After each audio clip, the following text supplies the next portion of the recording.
माझे सन्माननीय सहकारी आणि माझ्यानंतर या देशाच्या न्यायव्यवस्थेची जे धुरा सांभाळणार आहेत ते माझे लहान बंधू आणि मित्र सन्माननीय न्यायमूर्ती सूर्यकांतजी, माझे 40 वर्षापासूनचे मित्र मुंबई उच्च न्यायालयातले सहकारी आणि आता सर्वोच्च न्यायालयात माझ्यासोबत माझे सहकारी न्यायमूर्ती अभय ओक, महाराष्ट्राचे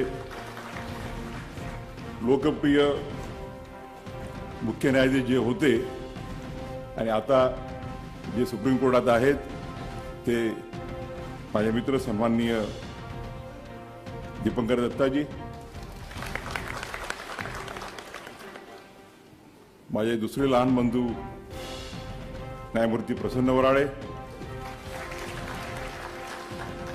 मुख्य न्यायाधीश मुंबई उच्च न्यायालयाचे आणि परत लोकप्रिय मुख्य न्यायाधीश यांनी अतिशय कमी कालखंडामध्ये मुंबई उच्च न्यायालयात लोकप्रियता मिळवली आहे ते माझे मित्र न्यायमूर्ती आलोक आराध्य, माझे मुंबई उच्च न्यायालयाचे सहकारी आणि सध्या केरळ उच्च न्यायालयाचे मुख्य न्यायाधीश श्री नितीन दामदार,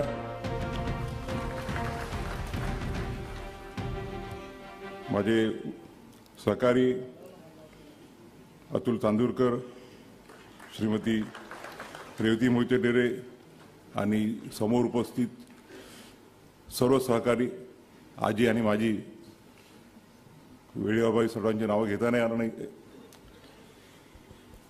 बार काउन्सिल ऑफ इंडियाचे अध्यक्ष, पॉप्युलर अध्यक्ष, राज्यसभेचे सदस्य आणि त्यांना शुभेच्छा दिल्यात मी की अजून काहीतरी होऊन जाऊ द्या पुढे, देवाच्या इच्छेने ते होईल ते श्री मरण कुमारजी मिश्रा,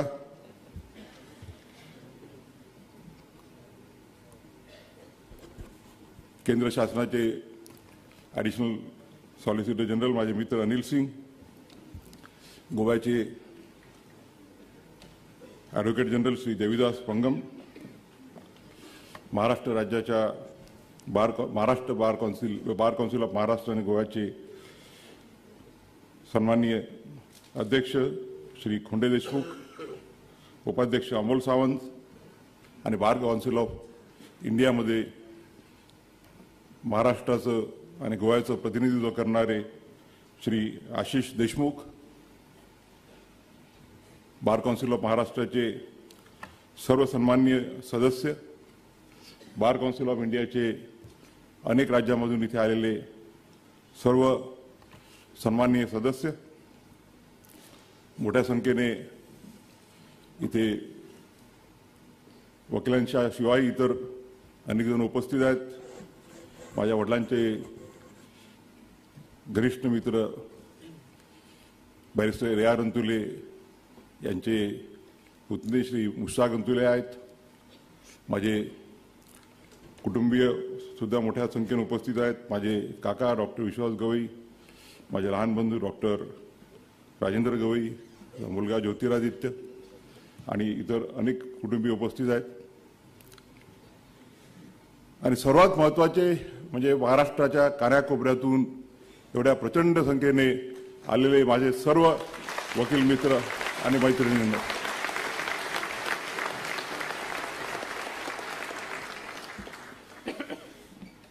आपल्या प्रेमाच्या वर्षावाने पूर्णपणे ओथंबून गेलेलो आहे आणि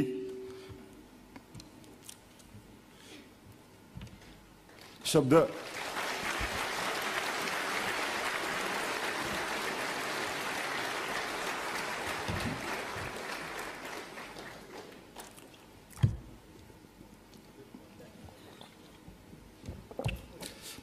सूचनाचे झाले आहेत.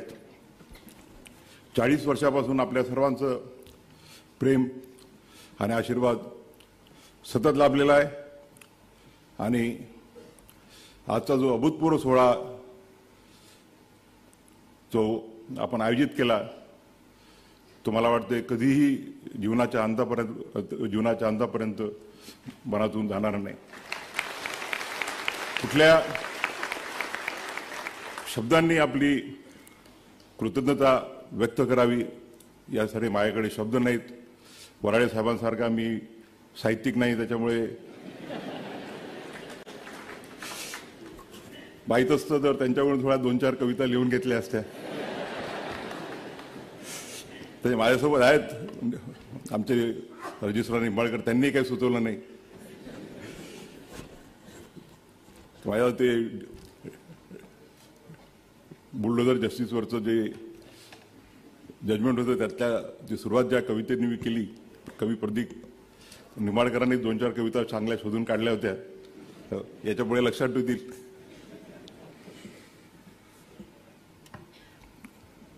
या 14 तारखेला भारताचा सरन्यायाधीश म्हणून मी शपथ घेतली आणि त्यानंतर त्या दिवशी महाराष्ट्रातल्या देशातील जनतेने जे प्रेम दिलं त्या प्रेमाने मी अतिशय भारावून गेलो. पहिल्या वेळेला एवढ्या प्रचंड संख्येने वकील वर्ग दिल्लीला कुठल्याही प्रधान न्यायाधीशाच्या शपथविधीला उपस्थित राहायला इतिहासात झाला नसेल. येणाऱ्या वकिलांकडनं जे फोन येत होते विविध बार असोसिएशनच्या पदाधिकाऱ्यांचे की आम्ही येणार आहोत आणि राष्ट्रपती भवनामध्ये आपल्याला माहीतच आहे की लिमिटेड जागा असते आणि म्हणून सुप्रीम कोर्टाने 2 ऑडिटोरियममध्ये व्यवस्था केली. तिथेही लोकांची व्यवस्था होऊ शकली नाही. मी या प्रसंगी आपली माफी मागू इच्छितो की आपल्याला त्या दिवशी जी काही गैरसोय झाली असेल, परंतु आपण माझ्या असलेल्या प्रेमापोटी त्याबद्दल साधा उल्लेखसुद्धा केला नाही आणि ती जी काही कमतरता होती ती आपण माफ करून दिली. आज मी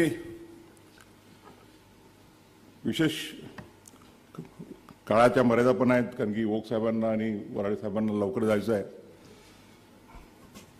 थोडक्यामध्ये आपल्याशी हितगुज साधण्याचा प्रयत्न करणार आहे.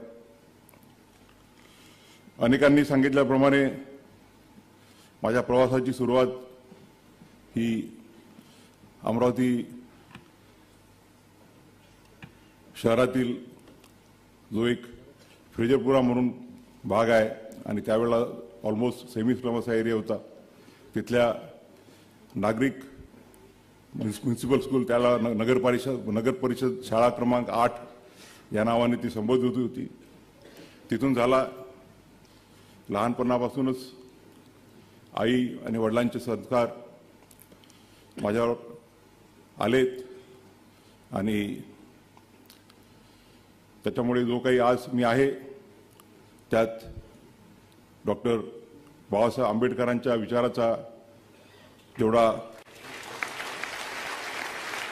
सहभाग आहे तेवढाच माझ्या आई आणि वडिलांनी दिलेल्या संस्काराचा सुद्धा सहभाग आहे.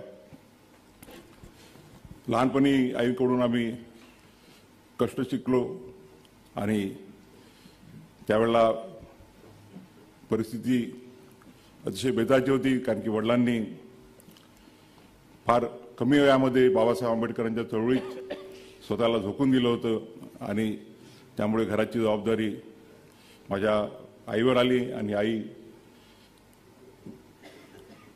शाळेमध्ये शिक्षिका म्हणून काम करत असताना घरसुद्धा सांभाळायची आणि आमचा परिवार म्हणजे एकत्रित परिवार होता. नुसतंच माझे काका आणि माझे आत्या एवढेच मर्यादित नव्हते, तर वडिलांचे अनेक आते भाऊ, मामे भाऊ, मावस भाऊ हे सुद्धा त्यावेळेला शिक्षणाची सोय कमी असल्यामुळे त्या सर्वांचाच रहिवास आमच्या घरी असायचा आणि माझी आई आणि त्यावेळेला आमच्या वडिलांच्या सगळ्यात लहान बहीण होत्या, सुनू होत्या, त्यांचं लग्न व्हायचं होतं. त्या दोघी मिळून किती लोक जरी असले त्यांचा सगळ्यांचा स्वयंपाक करायच्या आणि त्यामुळे एक लहानपणापासून एक इन्क्लुझिव्हनेस ज्याला म्हणतो सर्वांसोबत राहण्याचं, सर्वांसोबत जगायची जी प्रेरणा मिळाली ते लहानपणापासून आईकडून जे शिकलो. परंतु माझ्या जडणघडणीत जर सर्वात महत्त्वाचं कोणाचं योगदान असेल तर ते म्हणजे माझे वडील दादासाहेब गवई. लहानपणापासून त्यांच्यासोबत मी राहिलो. ते जिथे जिथे कार्यक्रमाला जायचे त्यावेळेला शाळेत शिकत असताना सुद्धा त्यांच्यासोबत मी जायचो आणि समाजात वावरण्याची, समाजासोबत राहण्याची सवय ती लहानपणापासून लाभली. समाजाचे प्रश्न काय असतात, तळागाळातल्या लोकांचे प्रश्न काय असतात आणि त्या जडणघडणीचा आणि बाबासाहेब आंबेडकरांचे विचार त्यांनी लहानपणापासून माझ्या डोक्यात आत्मसात केले. भारतीय राज्यघटनेबद्दल त्यांना अतिशय प्रेम होतं आणि भारतीय राज्यघटना त्यांना पूर्णपणे एक चांगले अभ्यासक होते ते. आणि त्यामुळे माझ्या लहानपणापासूनच डॉक्टर बाबासाहेब आंबेडकर आणि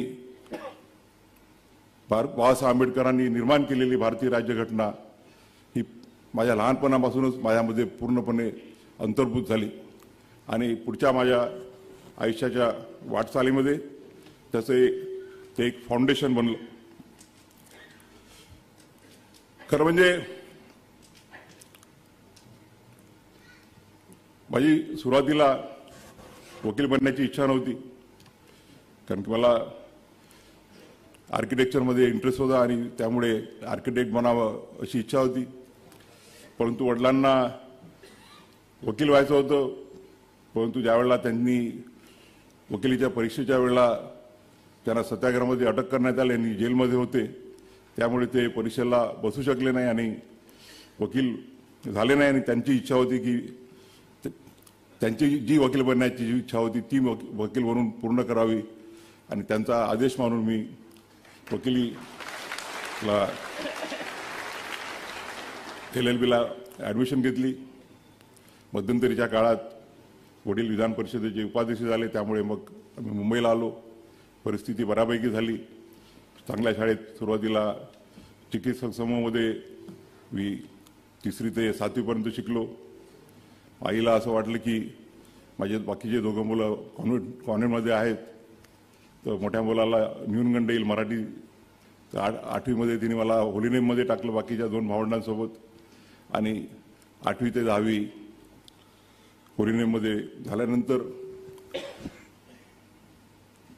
KC कॉलेजमध्ये ग्रॅज्युएशन केलं.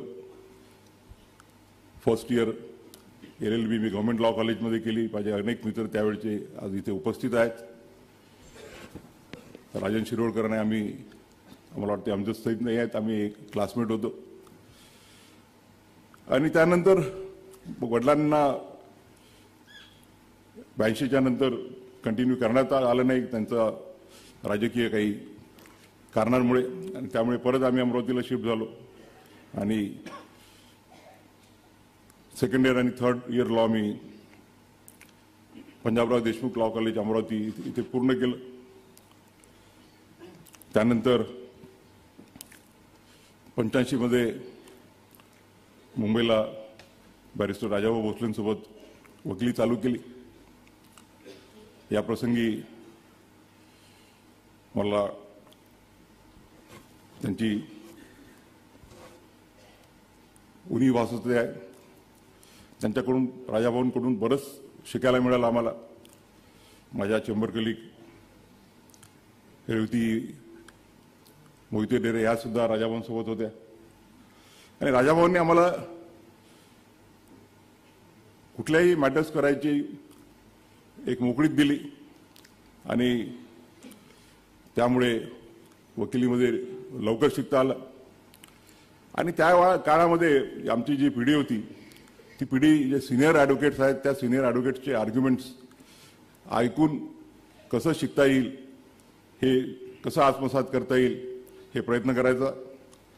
आणि त्या कालखंडामध्ये मग राजाभाऊ असो, M.A. राणे असो, C.R. दळवी असो, अपिलेट साईडचे भीमराव नाईक, वालावरकर असे अनेक दिग्गज होते. त्यांचे आर्ग्युमेंट चालू असताना आम्ही त्यांच्या कोर्टामध्ये बसायचो आणि त्यांच्याकडून त्यांच्या आर्ग्युमेंट्सकडून शिकण्याचा प्रयत्न करायचो. त्यावेळेला एक महत्त्वाची घटना मला करण्याची जी संधी मिळाली त्याबद्दल मला आजही आनंद वाटतो. तो म्हणजे 1900 इथे आल्यानंतर साहजिकच सोशल असल्यामुळे मित्रमंडळी आमची बऱ्यापैकी जमा झाली आणि राजाभाऊ, रघुवंशी, राजीव पाटील बसले आहेत. आमचे जोशी काका जे 60 वर्षाच्या पुढे जातच नाही आहेत. आणि त्या सगळ्यांनी मला एक्झिक्युटिव्ह काउन्सिलमध्ये उभं केलं. राजाभाऊ सेक्रेटरी झाले, दुधाट साहेब अध्यक्ष झाले होते. आणि बाबासाहेब आंबेडकरांचं तोपर्यंत हायकोर्टाच्या बार असोसिएशनमध्ये पोर्ट्रेट नव्हता. आणि मला आनंद आहे की माझ्या पुढाकाराने मी त्यावेळेला डॉक्टर बाबासाहेब आंबेडकरांचं तैलचित्र बार असोसिएशनला प्रेझेंट केलं आणि आज आपल्या बार असोसिएशनमध्ये बाबासाहेब आंबेडकरांचं तैलचित्र तिथे आहे. दुसरा योगायोग म्हणजे मी सुप्रीम कोर्टाच्या बिल्डिंग कमिटीमध्ये सहभाग असताना डॉक्टर बाबासाहेब आंबेडकरांचा पुतळा बसवण्याची तिथे चीफ जस्टिस चंद्रचूड साहेब यांच्या नेतृत्वाखाली आम्हाला जी संधी मिळाली तो एक दुसरा बाबासाहेबांच्या प्रती आदर व्यक्त करण्याचा, कृतज्ञता करण्याची जी संधी मिळाली त्याबद्दल मी स्वतःला अतिशय भाग्यवान समजतो.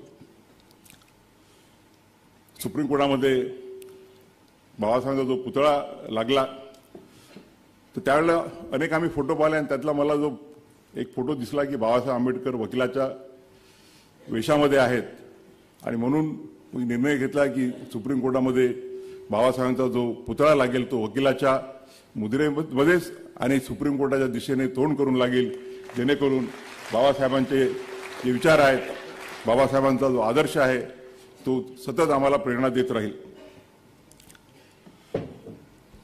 5 वर्षाच्या कालखंडात अनेक मित्र जमा झाले, परंतु त्यावेळेला आमचे नागपूरचे भाऊसाहेब बोबडे ॲडव्होकेट जनरल होते, त्यानंतर मनोहर साहेब ॲडव्होकेट जनरल होते आणि दोघांनी ॲडव्होकेट जनरल डिस्कंटिन्यू झाल्यावरही मुंबईतच वकिली करण्याचं ठरवलं.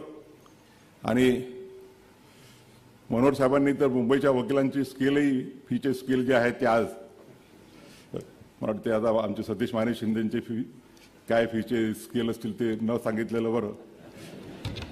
सगळे फिल्म स्टार्स त्यांचे पक्षकार आहेत. आणि बाबासाहेब त्यावेळेला ॲडव्होकेट जनरल असताना एक अतिशय महत्त्वाच्या कॉन्स्टिट्युशनल इश्यूवरती मला फुलमॅच करण्याची संधी मिळाली 1987 मध्ये.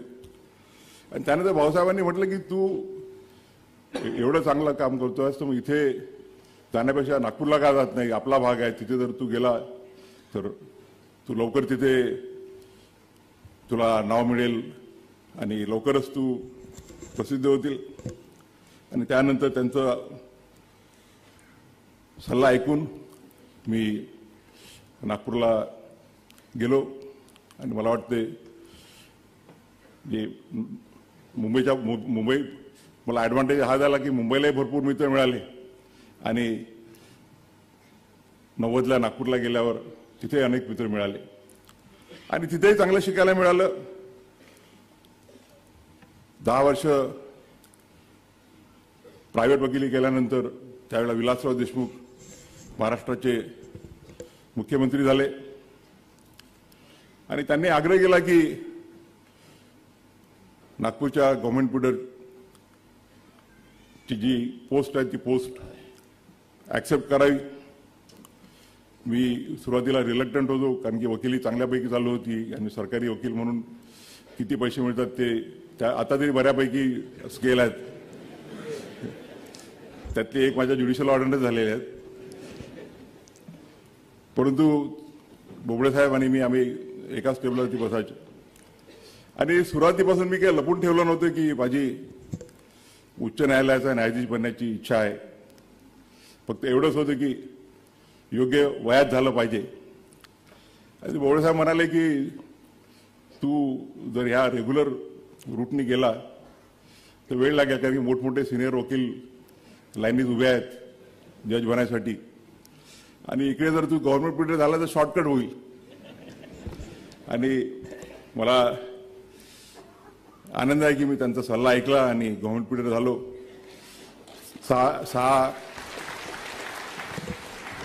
सहा महिन्यातच BP सिंग ज्यावेळेला नागपूरला आले होते तर 2 दिवसासाठी आले. 2 दिवसानंतर त्यांनी बोलावलं की इच्छा आहे काय, तर मी हो म्हटलं. तर त्यांनी विचारलं वय काय, तर त्यावेळेला मी 29 वर्ष 6 महिन्याचा होतो. तर ते म्हणाले 39 इयर्स, 39 वर्ष, सॉरी 39 वर्ष 4 महिने. आणि ते म्हणाले थोडं थांबायला गेलं, तुला 40 तर कंप्लीट व्हावेच लागतील. नंतर 6 महिन्यात ते सुप्रीम कोर्टात आले, ठक्कर साहेब आले. 1-1.5 वर्षानंतर नाव गेलं आणि नेहमीप्रमाणे 1-1.5 वर्ष तिथं लटकलं. पहिल्यांदा ओक साहेबांनी आम्ही सोबतच होतो, मागे पुढे. त्याची एक वेगळी स्टोरी आहे. ती 24 नोव्हेंबर 2025 नंतर निश्चितच जाहीररित्या मी जर काही पुस्तक लिहिलं तर त्यात लिहिल. आणि एकीकडे मला गुलाम अनवटींचा उल्लेख करावा लागेल. त्यावेळेला ॲडव्होकेट जनरल होते ते महाराष्ट्राचे, आणि त्यांनी, मी ज्यावेळेला गव्हर्नमेंट पिरियड होतो तर त्यांनी माझं नाव प्रपोज केलं की आता सारखं अप्लिकेशन वगैरे नव्हते त्यावेळेला, कोणीतरी सिनियर ॲडव्होकेट, आता मला वाटतं ओक साहेबांनी जजमेंट दिला, मी अजून त्याचा अभ्यास केलेला नाही. It was basically bye invitation. तर वायनवटी साहेबांनी माझं नाव प्रपोज केलं होतं की याला सिनियर ॲडव्होकेट बनवण्यात यावं. आणि एकीकडे माझं नाव तिकडे 5-6 महिन्यानंतर कन्सेंट घेण्यात आली. आणि अजित शाह त्यावेळेला त्या कमिटीचे चेअरमन होते. अजितभाईंना म्हटलं, मी अजितभाई माझं डेझिग्नेशनचं करा तुम्ही. तर ते म्हणाले की तू डेझिग्नेशन केलं तर तुझी कन्सेंट विड्रॉ करशील, म्हणून आम्ही काही करत नाही. आणि त्यानंतर 5-6 महिन्यानंतर परत एकदा एवढ्या कमी वयात का करायचं आहे म्हणून विचारणा झाली. ठक्कर साहेबांनी एक लांबलचक नोट देऊन पाठवली. त्यानंतरही होत नव्हतं तर एकदा ठक्कर साहेब, मी कुठल्या तरी मॅटर करता ओक साहेबांच्या ओत करता तिथे आलो होतो. मला वाटते ऑगस्ट 2003ची गोष्ट असेल. ठक्कर साहेबांनी त्या दिवशी संध्याकाळी बोलावलं. तर मी त्यांना विनंती केली की सर, म्हटलं मला तुम्ही कन्सेंट विड्रॉ करायची परवानगी द्या. त्यांनी माझ्यासमोरच चीफ जस्टिस ऑफ इंडिया त्यावेळेला खरे साहेब होते, त्यांना फोन केला. फोनवर बोलणं झाल्यावर मला म्हणाले ते की CJIची इच्छा आहे तुला भेटायची, तर जाशील का. मी म्हटलं जजशिप मिळेल नाही मिळेल, पण CJIला प्रत्यक्ष भेटण्याची संधी मिळते आहे कुठल्याही वकिलाला, तर त्याच्यासाठी ती एक सुवर्ण संधी असते. आणि गेलो त्यांना भेटायला. त्यांनी अर्धा तास चांगल्या गप्पा केल्या. त्या डिटेल्सही 24 नोव्हेंबर नंतर सांगेल सगळ्या.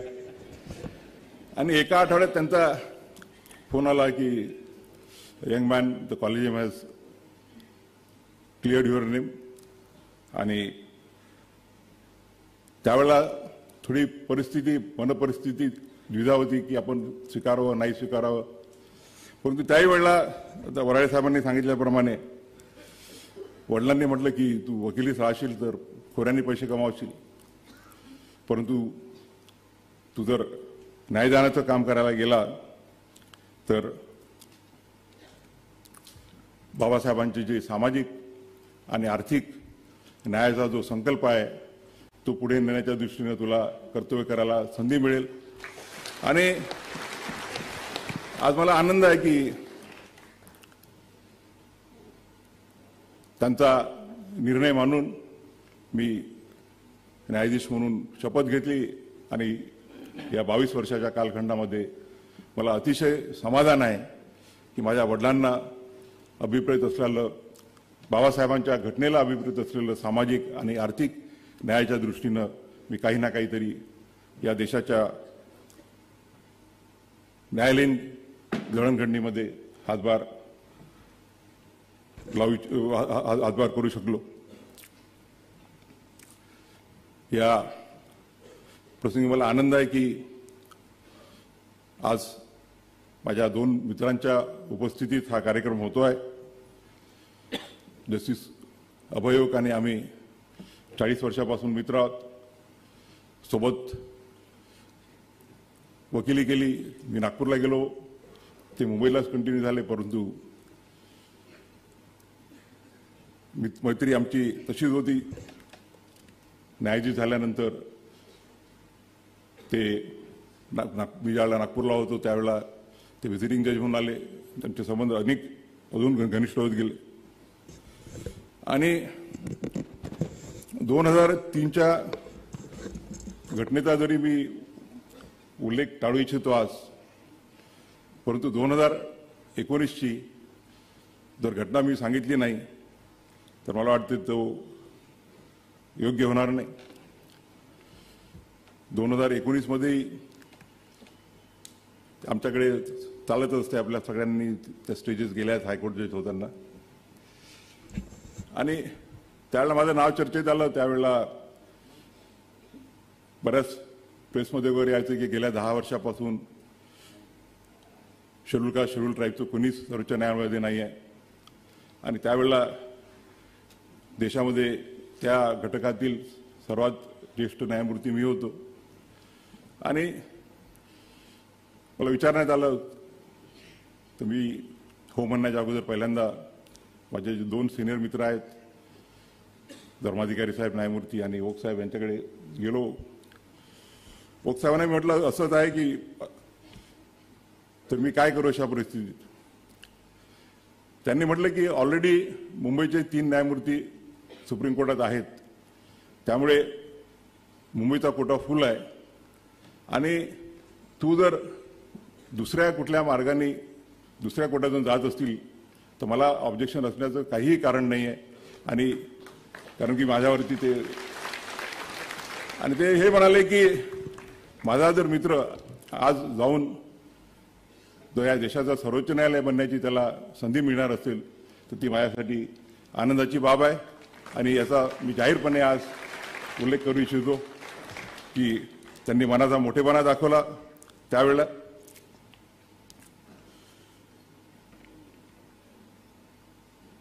या 22 वर्षाच्या कालखंडामध्ये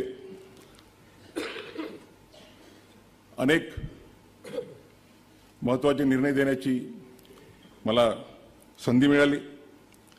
वकिलीत असताना सुद्धा एक सामाजिक आणि आर्थिक न्यायाच्या दृष्टीनं मोठं काम करण्याची संधी मिळाली.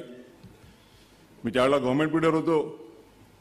त्यावेळेला आमच्या नागपूरच्या एका जज साहेबांनी आदेश पारित केला की नागपूरच्या सगळ्या झोपडपट्ट्या 8 दिवसामध्ये रिकाम्या करण्यात याव्यात. आणि त्यावेळेला विलासराव देशमुख वर्ध्याला आले होते. त्यांचा फोन आला, मला इमिजिएटली चर्चा करायची. आणि इमिजिएटली आम्ही ते सुप्रीम कोर्टात चॅलेंज केलं. सिनियर ॲडव्होकेट्स आम्ही एंगेज केले होते, पण ते पोहोचले नाही. त्यामुळे मला ती केस आर्ग्यू करण्याची संधी मिळाली. आणि मला आनंद आहे की नागपूरच्या लाखो झोपडपट्टीवासियांचं जे छत हिरावलं जाणार होतं ते हिरावण्यापासून वाचवण्याची संधी त्यावेळेला मिळाली. आणि तोच कन्सेप्ट ज्यावेळेला मी आणि माझे सहकारी जस्टिस विश्वनाथन यांनी बुलडोजर जस्टिसमध्ये दिला की निवाऱ्याचा हक्क हा मूलभूत हक्क आहे. कुठल्याही व्यक्तीचा मग तो आरोपी असो किंवा त्याच्यावरती गुन्हा जरी सिद्ध झालेला असेल तर तुम्ही त्याच्या कुटुंबियांच्या वरचं छत कायद्याचं जो रूल ऑफ लॉ आहे त्या रूल ऑफ लॉला ब्रीच करून त्याचं छत हिरावू शकत नाही. मला आनंद आहे की या माझ्या 22 वर्षाच्या कालखंडामध्ये 2008 पासून माझा बार काउन्सिल ऑफ महाराष्ट्र आणि गोवाशी संबंध आला आणि त्यानंतर वाटते प्रत्येक बार काउन्सिल ऑफ इंडियाचं जे कुठलं नियोजन असेल त्या नियोजनामध्ये मी आणि न्यायमूर्ती अभय ओक यांचा सहभाग असायचं. कधी कधी असं वाटायचं की आम्ही दोघंजण बार काउन्सिल ऑफ इंडिया आणि महाराष्ट्राचे कोऑपरेटेड मेंबर आहोत का. आता आनंद आहे दिल्लीला गेल्यावर मनोज कुमार मिश्रांच्या बार काउन्सिल ऑफ इंडिया सोबत काम करण्याची संधी मिळते आहे. आम्ही गोव्याला इंटरनॅशनल लॉ युनिव्हर्सिटी स्थापन केलेली आहे. आज मला सर्वात महत्त्वाचा जो आनंद आहे तो म्हणजे 26 जानेवारी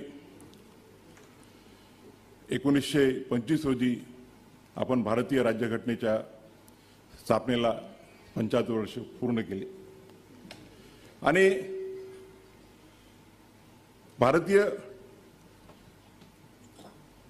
राज्यघटनेची अमृतोत्सवी वाटचाल पूर्ण होऊन शतकपूर्तीकडे जात असताना भारताच्या सर्वोच्च न्यायालयाचा न्यायाधीश होण्याची संधी मला मिळते हे मी माझं भाग्य समजतो. आज आपण बघतो आहोत की आपली जी संविधानिक वाटचाल आहे ती मागच्या 75 वर्षाची कुठल्याही राज्यघटनेकरता 75 वर्षाची वाटचाल ही काही खूप मोठी कालखंड नाही आहे. परंतु या 75 वर्षाच्या कालखंडामध्ये मी निश्चितपणे सांगू शकतो की भारताच्या ज्या लोकशाहीचे जे 3 स्तंभ आहेत ते म्हणजे विधिपालिका, कार्यपालिका आणि न्यायपालिका यांनी निश्चितच आपल्या घटनेला अभिप्रेत असलेला आर्थिक आणि सामाजिक न्याय देण्याच्या दृष्टीनं प्रयत्न केलेले आहेत.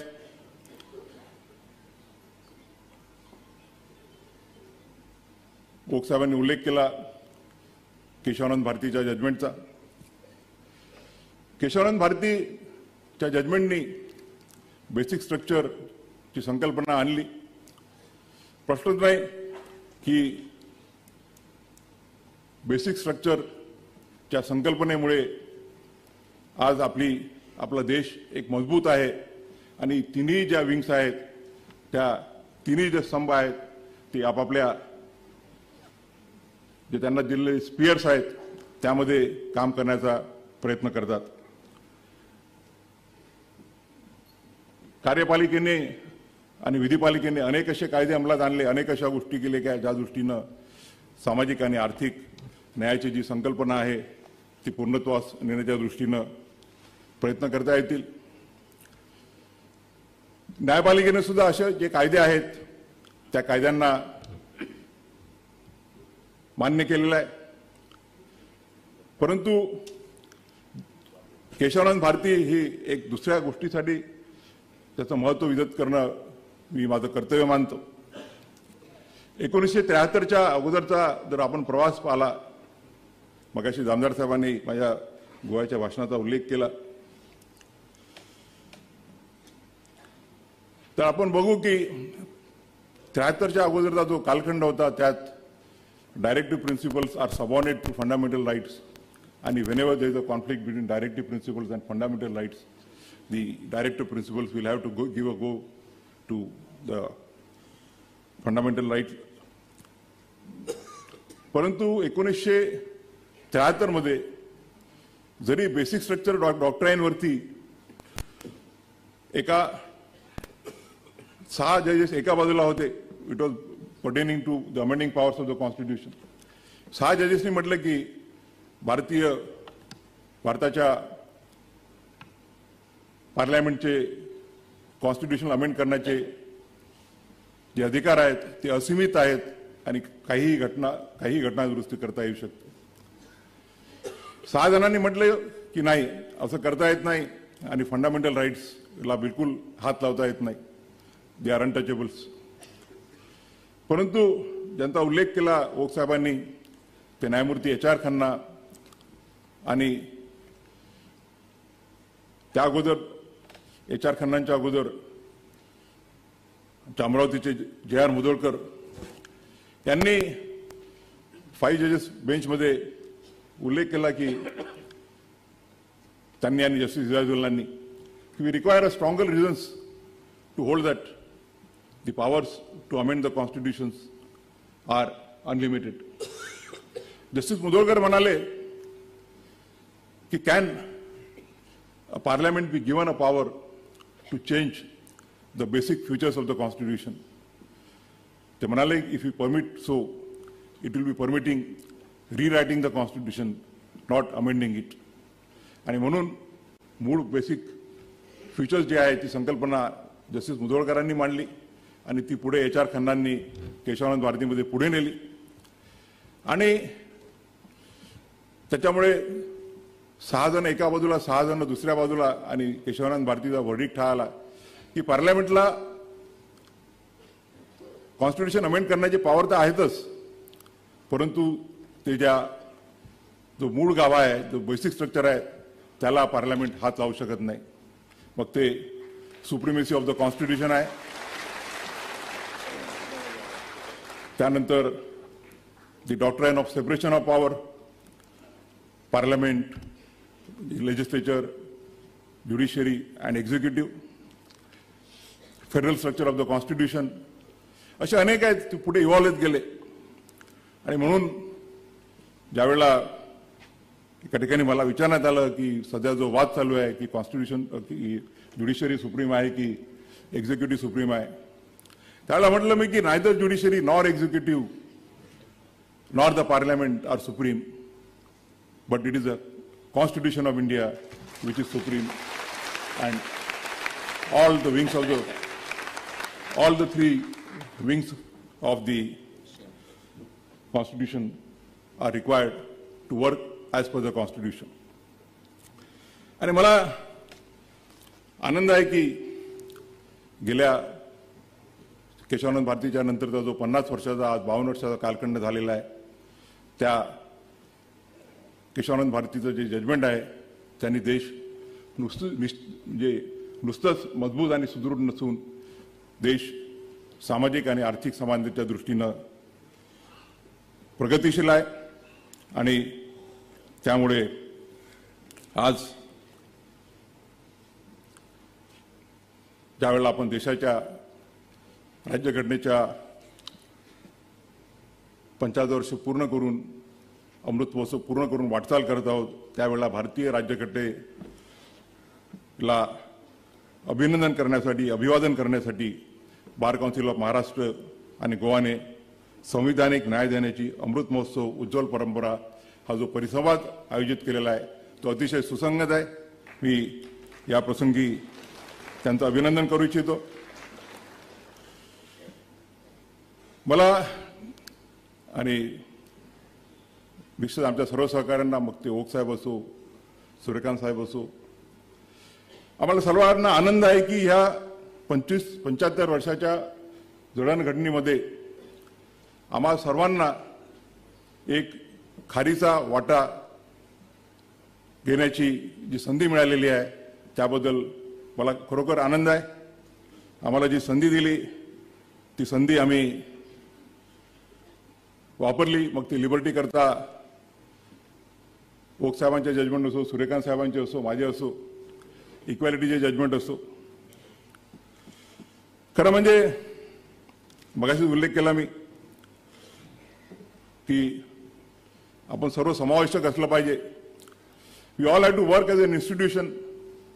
दीपंकर दत्ता ज्यावेळेला मुंबई उच्च न्यायालयाचे मुख्य न्यायाधीश झाले, अतिशय संक्रमक काळात, कोविडच्या काळात, आणि त्यांनी पूर्ण ज्युडिशरीला आत्मसात केलं.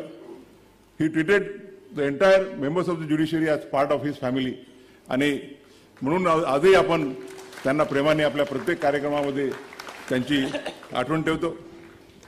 त्यांचा परंपरा आलोक आराध्य साहेबही पुढे नेत आहेत. त्यांनी फार कमी कालखंडामध्ये स्वतःला फार पॉप्युलर झाले आहेत ते. आणि मला कोणीतरी सांगत होतं की काय काम करतात, रोज एवढे जजमेंट काढतात. आणि पहिल्यांदा तर म्हणजे त्यावेळेला जे त्यांनी चीफ जस्टिस म्हणून शपथ घेतली आणि दुसऱ्या त्याच्यानंतर जे 2-3 शनिवार रविवार होते त्यांना माझ्यासोबत एवढं फिरावं लागलं की त्यांना वाटलं असेल कशाला आपण त्या हैदराबादच्या चांगल्या जागेतून इथे त्यानं कुठे धारणी, कुठे गडचिरोली, कुठे नक्षलाईट भागातली देवरी अशा सगळ्या ठिकाणी त्यांना घेऊन गेलो, मराठवाड्यात घेऊन गेलो. मला आनंद आहे की माझ्या या कालखंडामध्ये मला वाटते असा एकही महाराष्ट्रातला जिल्हा नसेल की तिथे गेलो नाही. बार काउन्सिलशी संबंधित कार्यक्रम असो किंवा इतर अनेक असे कार्यक्रम असो, त्या कार्यक्रमाच्या निमित्तानं अनेक जिल्ह्याच्या मुख्यालय, मला वाटतं जिल्ह्याच्या मुख्यालय सर्वच ठिकाणी गेलो, परंतु अनेक तालुक्याच्या ठिकाणी सुद्धा जाता आलं, लोकांशी संवाद साधण्याची संधी मिळाली. नालसाचा चेअरमन म्हणून, एक्झिक्युटिव्ह चेअरमन म्हणून देशाच्या कानाकोपऱ्यामध्ये आम्ही फिरलो. मणिपूर, जिथे मणिपूरमध्ये 2 जमातींमध्ये वाद चालू आहे, तिथे जाऊन दोन्ही ज्या वॉरिंग जमाती आहेत त्यांना आश्वस्त करून की देश तुमच्यासोबत आहे, एक संदेश देण्याचा आम्ही प्रयत्न केला. या देशातील जो शेवटचा माणूस आहे, मग तो नागालँडमधील असो किंवा लडाखमधला असो, मिझोराममधला असो, अरुणाचल प्रदेशमधला असो, त्या सर्वांपर्यंत पोहोचून की न्याय तुमच्या दारात आहे, तुम्ही त्या न्यायाची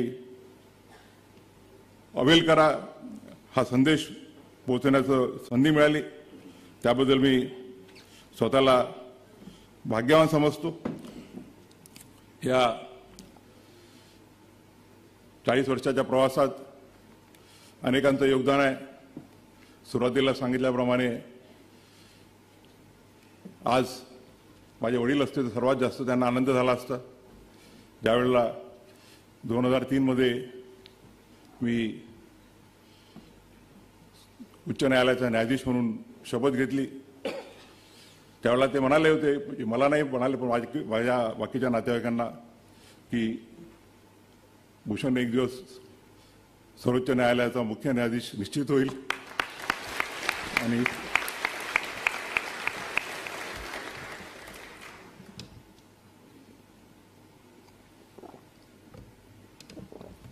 मला आनंद आहे की जिथे कुठे असतील ते मला आशीर्वाद त्यांचा आहेच. माझं भाग्य आहे की आई तो दिवस बघण्यासाठी उपस्थित होती. आमचं कुटुंब म्हणजे जॉईंट कुटुंब आहे. भाऊ बहीण एवढ्या पुरतं मर्यादित नाहीत. आमचे काका, आत्याबाया, त्यांचे सगळे विस्तारित परिवार हा आम्ही एक कुटुंब म्हणून राहिलेलो आहोत. अनेक मित्रांचं सुद्धा योगदान झालेलं आहे. मी ज्यावेळेला मुंबईला होतो तर अनेक मित्र आहेत, मी सगळ्यांचा नामोल्लेख करू शकणार नाही, काहींचा नामोल्लेख केला. गव्हर्नमेंट पिरियड असताना आम्हाला चांगली काम करण्याची संधी मिळाली. मी विलासरावांना म्हटलं होतं की मी ॲक्सेप्ट करेल, पण माझी एक कंडिशन आहे. त्यावेळेला 24 होते एजीपीज, 24पैकी 12 तुमचे राहतील, 12 माझे राहतील. ही जर कंडिशन ॲक्सेप्ट करत असाल तर मी ॲक्सेप्ट करतो. त्यांनी हो म्हटलं. आणि त्यावेळेला नुकतीच 7-8 वर्षाची वकिली झालेले जे तरुण वकील होते त्यांना मी माझ्या याच्यामध्ये घेतलं, माझ्या 12च्या कोट्यामध्ये. आणि मला आज आनंद आहे की त्यातले अनेक जण, मग ते आज उपस्थित असलेले माझे मित्र अनिल किल्लर असो किंवा नितीन सांबरे असो, भारती डांगरे असो, आनंद बदर असो, ते उच्च न्यायालयाच्या न्यायाधीशापर म्हणून कार्यरत झाले आणि अतिशय चांगलं काम केलं. मुंबई उच्च न्यायालयात आल्यानंतर मला ज्युनियर जज म्हणून अनेक लोकांसोबत, अनेक जजेससोबत राहण्याची, काम करण्याची संधी मिळाली. माझा पहिला डिव्हिजन बेंच जस्टिस VC रागा यांच्यासोबत होता. त्यांनी भरपूर संधी दिली काम करण्याची. त्यानंतर डिव्हिजन बेंच हेड करायला लागलो तर पहिला माझा डिव्हिजन बेंच औरंगाबादला संजय गंगापूरवाला यांच्यासोबत होता. आणि त्यानंतर मुंबईला श्रीहरी डावरे साहेब बसले आहेत, त्यांच्यासोबत मी बसलो. इथे उपस्थित असलेल्या अनेकांसोबत मला काम करण्याची संधी मिळाली. मग ते अजय गडकरी असो, न्यायमूर्ती सुनील शुक्रे असो, भडंग साहेब असो, मकरंद कर्णिक आणि मी 2 रोस्टर बसलो. मी मुंबईला 2017 ज्यावेळेला आलो त्यावेळेला ते कधी सांगतील तो किस्सा. भारती डांगरे यांच्यासोबत 2दा बसायची संधी मिळाली. रेवती मॅडमसोबत फक्त एकच दिवस बसलो. अतुल चांदूरकरांसोबत सुद्धा नागपूरला भरपूर काम करण्याची संधी मिळाली. परंतु दोघांचा मी विशेष उल्लेख करू इच्छिल तो या प्रसंगी. एक तर आमचे मित्र नंदूभाऊ देशपांडे, ND देशपांडे उपस्थित आहेत. त्यांनी 2010 मला ब्लड प्रेशर गिफ्टमध्ये दिलं.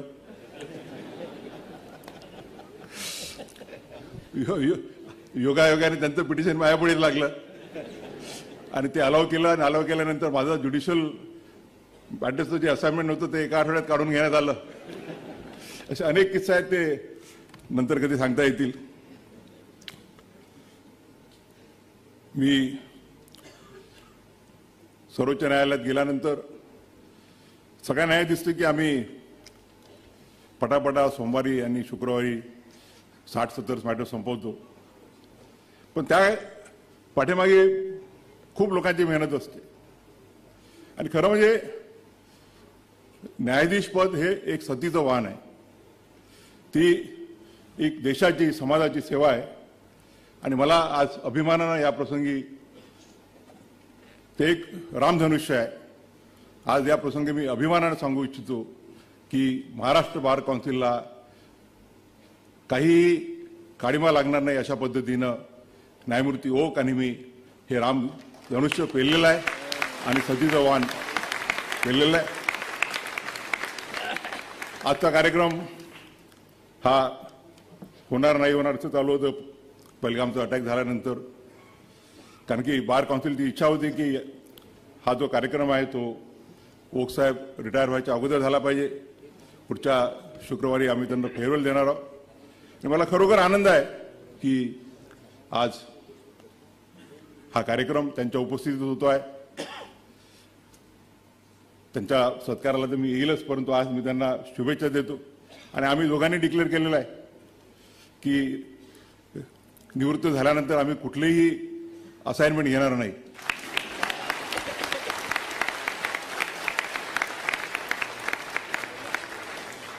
त्यामुळे आम्ही ओक साहेब 24 पासून त्यानंतर 6 महिन्यांनी आम्ही तुम्हाला भरपूर उपलब्ध राहू.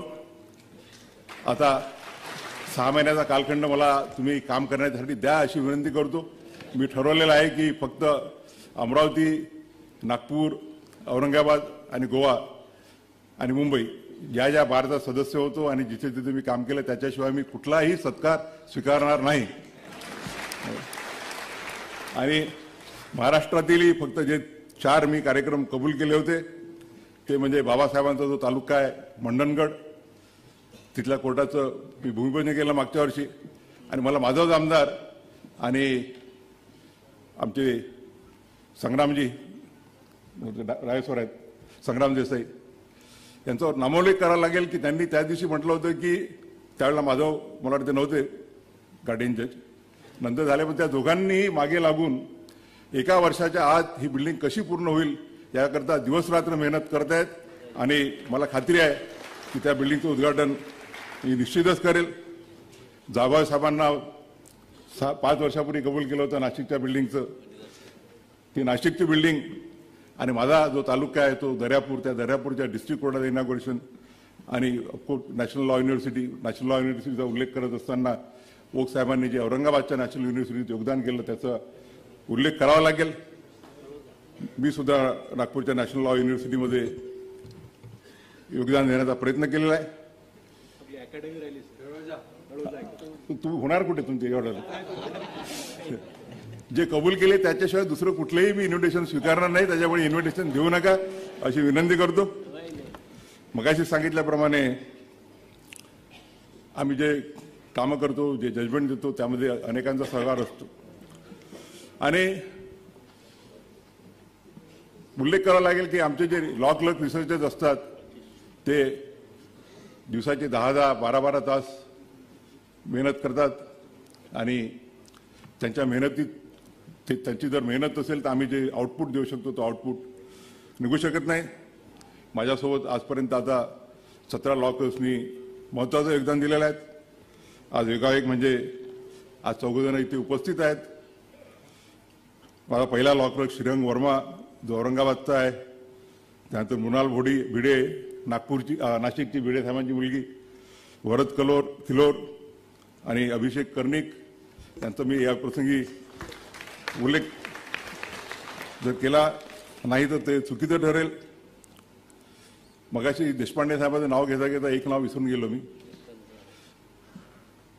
मी ज्यावेळेला 2019 मध्ये चालू होतं की होत आहे नाही होत आहे, निरोप यायचे की होऊन राहिलं, निरोप होतं की नाही होऊन राहिला, असा जो 4-5 महिन्याचा कालखंड होता. आणि शेवटी जजही माणूस असतो आणि तो जेवढ्या डिव्होशननं काम करायला पाहिजे तेवढं करू शकत नाही. आणि त्यावेळेला माझ्यासोबत निजाम आमदार बसले होते. त्यांनी म्हटलं की सर कोर्टातल्या ऑर्डर्स तुम्ही करा आणि मोठं जजमेंट मला द्या. आणि त्यानंतर मग फायनल नो आला, मला वाटतं एप्रिलच्या सुरुवातीला नाही फेब्रुवारीमध्ये, की आता होत नाही आहे.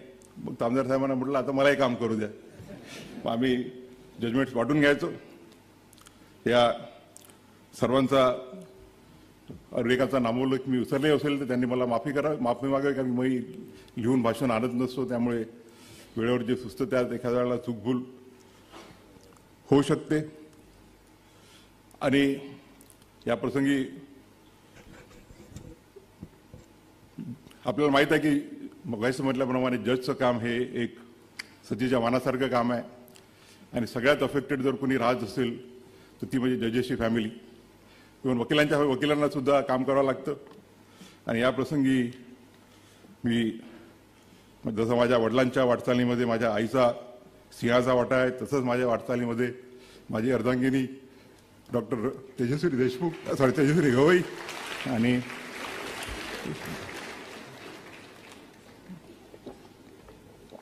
कुटुंबियांचा सुद्धा महत्त्वाचा वाटा आहे. कामामुळे मुलांना, मग मुलगी करिश्मा असो की मुलगा ज्योतिरादित्य असो, एवढा वेळ देता येत नाही. परंतु ती उणीव मी 24 नोव्हेंबर 25 नंतर निश्चितच भरून काढेल. या प्रसंगी आपल्या सर्वांच्या प्रति माझी कृतज्ञता व्यक्त करत असताना फक्त एकच महाराष्ट्राच्या नोकरशाहीचं कौतुक करू इच्छितो. 6-7 महिन्यापूर्वी निश्चित झालं की पुढचा चीफ जस्टिस ऑफ इंडिया कोण बनणार आहे. आणि त्यानंतर देशाच्या कानाकोपऱ्यात जिथे जिथे गेलो मी, तिथला chief justice, director general of police, तिथले पोलीस कमिशनर, तिथले डिव्हिजनल कमिशनर हे सर्व जातींना एअरपोर्टवर हजर राहायचे. आम्ही 5-6 महिन्यापूर्वी एक अमृतसरला गेलो होतो कार्यक्रमाला. सूर्यकांत साहेब आणि मी. सूर्यकांत साहेबांच्या बद्दल सांगायचं राहिलं की आमची 2005 पासूनची मैत्री आहे. ते आम्ही ज्यावेळेला हिमाचलात जायचो त्यांच्या चंदीगडच्या घरी मी राहायचो आणि ते ज्यावेळेला महाराष्ट्रात जायचे माझ्या घरी ते राहायचे. आणि संध्याकाळी आम्ही ज्यावेळेला गप्पा मारायला बसायचो तर ती ऑल इंडियाची लिस्ट घेऊन कधी कधी वेळ असायचा. त्यांना म्हणायचं की सूर्यकांत भाई आप तो 100% CJI बनने वाले हैं. तर ते म्हणायचे की भूषण भाई मैं तो बनूंगा मगर उसके पहले आप बनेंगे. आणि ते शब्द खरे निघाले. आम्ही मणिपूरला जाओ, नागालँडला जाओ, आसामला जाओ. जे मागे अमृतसरला कार्यक्रमाला गेलो तर 300 मीटरचा रोडचा प्रवास करून director general of police, chief secretary, police commissioner सगळे जातीनं हजर होते. मागच्या 3-4 आठवड्यापूर्वी देवगडला गेलो. देवगड रांचीपासून एक 300-400 किलोमीटरच्या अंतरावर आहे. आणि तिथले चीफ सेक्रेटरी, तिथले डायरेक्टर जनरल ऑफ पोलीस हे सर्व जातीनं एअरपोर्टवरती रिसिव्ह करायला हजर होते. परंतु मला नेहमीच ओकसाहेब तर नेहमी म्हणत असतात की महाराष्ट्र इन्फ्रास्ट्रक्चरच्या मागे, ज्युडिशियल इन्फ्रास्ट्रक्चरच्या मागे आहे. मी त्यांचा आणि माझ्या थोडा जो डिबेट असतो, मी म्हणतो की नाही, महाराष्ट्रामधल्या ज्युडिशियल इन्फ्रास्ट्रक्चरसुद्धा चांगला आहे. बोकसाहेब, मी, डेरे मॅडम, कर्णिक साहेब, आम्ही भरपूर काम केलं इन्फ्रास्ट्रक्चरमध्ये. त्या कमिटीवर असताना मी मोहित शाह साहेबांचा उल्लेख विसरून गेलो. ते चीफ जस्टिस असताना त्यांच्याकडून खूप आम्हाला प्रेरणा मिळाली. चव्हाण साहेबांसोबत सुप्रीम कोर्टामध्ये आणि नॅशनल लॉ युनिव्हर्सिटीमध्ये चांगलं काम करण्याची संधी मिळाली. आज महाराष्ट्रामध्ये इन्फ्रास्ट्रक्चर चांगलं काम करण्याचं आमच्या केवले मॅडम आणि विलास गायकवाड हे चांगलं काम करत आहेत. आपल्या महाराष्ट्रातले ज्युडिशियल ऑफिसर मुनघाटे आणि निंबाळकर हे सुद्धा माझ्यासोबत तिथे काम करत आहेत. या प्रसंगी मला एवढंच वाटतं की ज्यावेळेला आपण म्हणतो की लोकशाहीचे 3 स्तंभ म्हणजे न्यायपालिका, विधिपालिका आणि कार्यपालिका हे समान आहेत, तर every organ of the constitution must reciprocate and give its due respect to the other organs. Maharashtra राज्यातला एक व्यक्ती चीफ जस्टिस ऑफ इंडिया म्हणून महाराष्ट्रात पहिल्यांदा येत असताना महाराष्ट्राच्या चीफ सेक्रेटरीला किंवा महाराष्ट्राच्या डायरेक्टर जनरल ऑफ पोलीसला किंवा मुंबईच्या पोलीस कमिशनरला तिथे येण्याची योग्यता वाटत नसेल तर त्याबद्दल त्यांनीच विचार करायला पाहिजे. की मला प्रोटोकॉलचा बिलकुलही हे नाही आहे. मी अजूनही अमरावतीला जातो, नागपूरला जातो, तर मी पायलट एस्कॉर्ट घेऊन जात नाही. सुप्रीम कोर्टात येईपर्यंत अमरावतीला न्यायालयात असताना मी मोटरसायकलवरून फिरायचो मित्रांच्या. परंतु it's a question of respect by the other organs of the institution to the judiciary. एका राज्यघटनेच्या एका संस्थेचा प्रमुख ज्या वेळा पहिल्यांदा या राज्यामध्ये येत असेल आणि तोही त्या राज्याचा, तर जी वागणूक त्यांनी दिली ती योग्य आहे की नाही हा त्यांनीच त्यांचा विचार करावा. या लहान गोष्टीमध्ये मला हे नाही, दुसरा एखादा आमच्यातला एखादा कोणी असता तर आर्टिकल 142 किंवा 140